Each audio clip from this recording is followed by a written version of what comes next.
Yo, yo, yo, what's up, guys? How you doing? It's the Marco.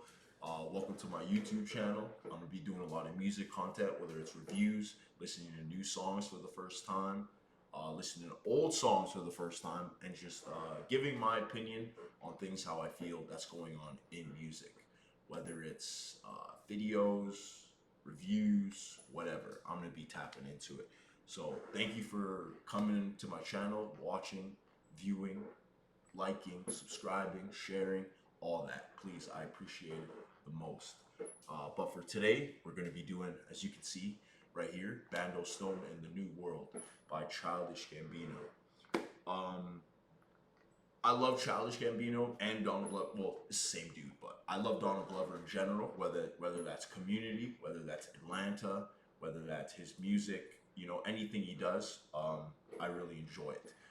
Even the movie that he did with Rihanna, I totally forgot the name of it, but that's a super good one. Anything that he does content wise, I gotta watch it.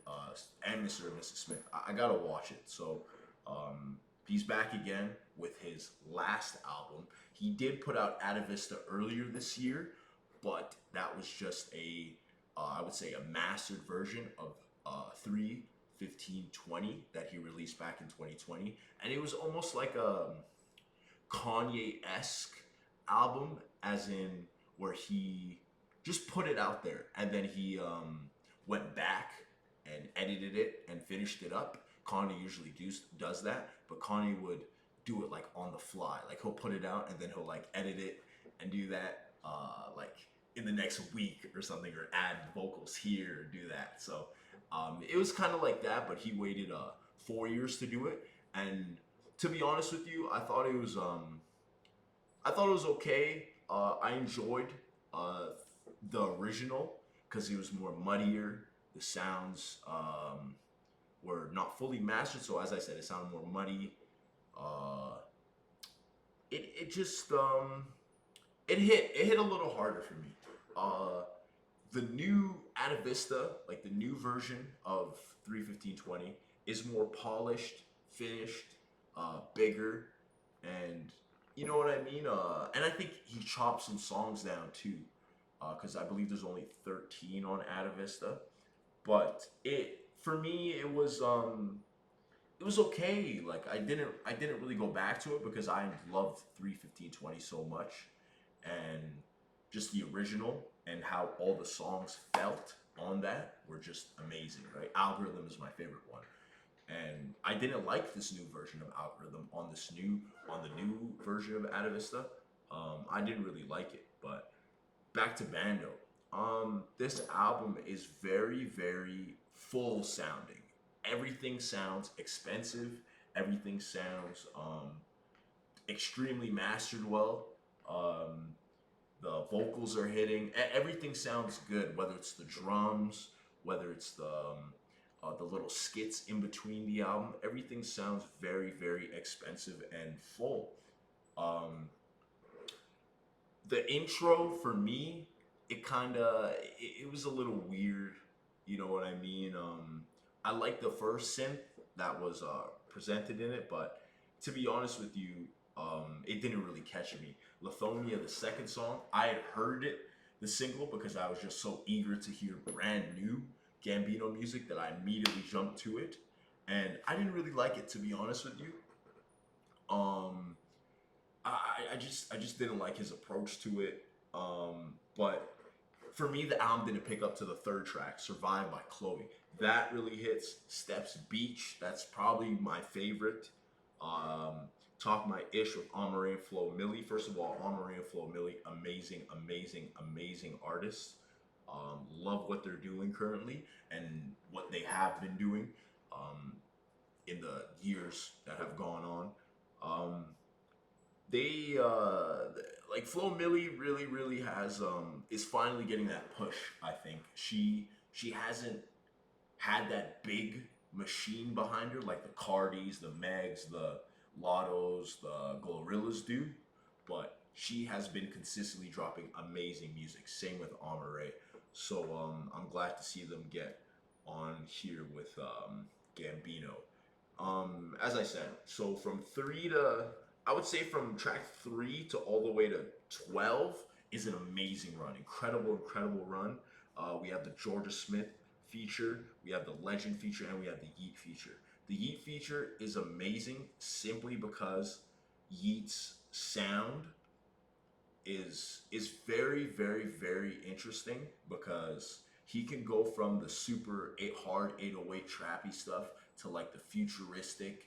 It has the 808s, but it's not as thumpy and as bouncy as some of his other projects were. So like Up to Me, 4L, um, things like that, right? And his last project, 2093, sounds like a Terminator soundtrack. Like when I listen to it, I see flying spaceships, I see hover cars, like just certain things like that, right? It's such a left field album for him that it's amazing. So I'm very glad to see that collab happen. That marriage, it's a super good marriage. I really love that song. But for the most part, the outro to me sticks out very much. So it was full. It felt like the music journey that he was intending us to go on was finally coming to an end, and it came to an end very loudly and very how would I say this? Just persistently. Like it's like he just decided to just go all out for that last track, and I really loved it. I love the sounds, I love chords, I loved everything about that. Um, Overall, though, I thought this was an okay project. I still think "Awaken My Love" is way better, and man, "Awaken My Love" is such a such a classic album that I don't know that if he'll. This is his last project, but if he does make more music, I don't think he'll ever be able to top that because that is such an amazing project. People still play Redbone to this day. So it's amazing. It's amazing. But for this one, I'll probably give it a 6 out of 10. Um, Maybe my rating will go up higher the more I listen to it. But to me, it was a lot of different genres and a lot of different sounds that he brought to the table. Yes, he was doing his rap stuff a little bit, but he incorporated elements of rock, elements of funk, elements of pop. Um, it sounded the guitars on certain songs were just so loud and full and just sounded super like strong, like very strong guitars, and I loved it so much. It was super good. Like certain things like that were really the highlight of the album. Um, the bars were okay, like you know what I mean. Like they were all right. Like he had this one line saying, "I'd rather be." Oh man, I gotta bring that line up, but it was super dope. But other than that, the bars weren't that good. Like to me, when I listen to Gambino albums, they're well, aside from the rap ones like Camp, Loyalty, um, was because the internet. I would even count because the internet as a rap one because he was experimenting with these sounds even all the way back then. But those sort of albums, um, he was rapping. You know what I mean? Like this, he's not doing that because I don't feel like he needs to. I don't think that he feels like he needs to prove himself as a rapper anymore. First of all, the culture didn't even really like him in general as a rapper. They were, making fun of his music and not actually taking it seriously. And for me, I didn't agree with that. I thought he was always dope. I thought he was super duper nice at rapping. Like even though he was like his lines were kind of cringy sometimes, but I enjoyed it. You know what I mean for the most part. But no, I think this is good. Like not bad project. As I said, 6 out of 10. For the last one though, I can see how this would be his last because it's like he took elements of everything that he's done already and put it in this big melting pot. So this is it's a very celebratory album in a way because he is like, oh, I'm done. Like I finally, finished my music arc, and now it's time to move on to more things. So as I said, that outro, A Place Where Love Goes, really, really brings that all together, and it sounds amazing. So I really appreciate Gambino for giving us this work, and salute to RCA for actually releasing it. Um, so yeah, no, great stuff. I haven't watched the movie yet. I want to watch it because I didn't really understand the little skits, the little talking points in between the songs. I didn't really get it. I wasn't visualizing it as much.